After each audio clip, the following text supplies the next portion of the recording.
हमारे देश में मौसम वैज्ञानिक आपने सुना होगा, ऐसे ही कुछ राजनीतिक मौसम विशेषज्ञ भी हैं। रामविलास पासवान जी थे, जिस भी पार्टी की सरकार आनी होती थी वो उसमें मंत्रिमंडल में शामिल हो जाते थे। ऐसे ही कुछ राजनीतिक कार्यकर्ता अपने आप को या सामाजिक कार्यकर्ता का लबाड़ा उठे हुए कुछ लोग हैं। उनमें से एक है हमारे बाबा रामदेव। चारों तरफ देश में हंगामा है।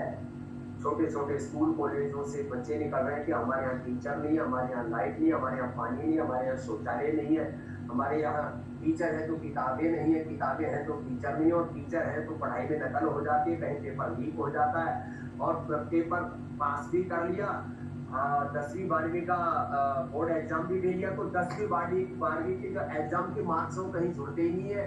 कॉम्पिटिटिव एग्जाम्स के आधार पर ही आगे यूनिवर्सिटी में सिलेक्शन होता हो। उसके बाद में फिर जो है जब कहीं नौकरी की बारी आए, खास करके गवर्नमेंट जॉब्स में इंटरव्यू के दौरान 90 से 99% घोटाला होता है। अपने विचार, अपने संस्कार, अपने संगठन, अपने ही जाति वर्ग समुदाय के लोगों को ठोक लेते हैं और बाकी को बाहर धक्का मार देते हैं। ये बहुत ही अपमानजनक है, ये लोकतंत्र के खिलाफ है, ये न्याय के भी खिलाफ। एक तरफ हम कह रहे सत्यमेव जयते, ये तो धर्मस्ततो जय, हमने शासकीय उद्घोष बना दिए, और वहां जब किसी को इंटरव्यू की बारी आती है तो 10 में से पहले से तय करके और पैसे लेके 25-50 लाख 1-1 करोड़ रुपए की रिश्वत लेकर के फिर भर्ती करते हैं।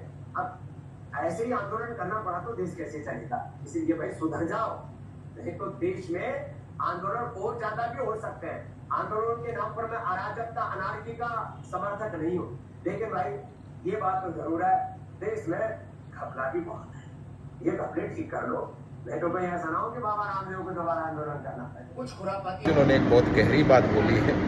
उन्होंने बोला कि भाई देखिए, भ्रष्टाचार बहुत है, पेपर लीक हो रहे हैं, भर्ती घोटाले हो रहे हैं, और जो परीक्षाएं हैं 10वीं का 12वीं का, उनका किसी भी उसमें क्या सिलेक्शन वगैरह में उसका कोई कंसिडरेशन नहीं होता मार्क्स का, कॉम्पिटिटिव एग्जाम के मार्क्स ही काउंट किए जाते हैं। बहुत सही बातें बोली हैं। साथ में उन्होंने बोला कि अगर ये चीज़ें नहीं सुधरी तो बहुत बड़ा आंदोलन हो सकता है। अब देखिए, दो ही चीज़ें हैं, या तो उन्होंने ऑलरेडी पहचान लिया है कि क्या होने जा रहा है, हवा किस तरफ की है, अपना जो उनका मौसम वैज्ञानिक होने का जो उनका समझ लिया पहले से ही किस तरफ की हवा चल रही है अभी, या फिर दूसरा ये हो सकता है कि पतंजलि के बुरे दिन जो ऑलरेडी चल रहे हैं और बुरे हो जाएंगे। तो जो भी पतंजलि के शेयरधारक हैं, जितना जल्दी हो सके, अगर हो सकता है तो अपने शेयर वेयर बेच के निकलें। इस सरकार के अगेंस्ट इस तरह से आप नहीं बोल सकते बाबा जी। पहले तो आपको सिर्फ सलवार डाल के भागना पड़ा था, अभी आपको भागने की जगह भी नहीं दी जाएगी। तो इसलिए टेक केयर।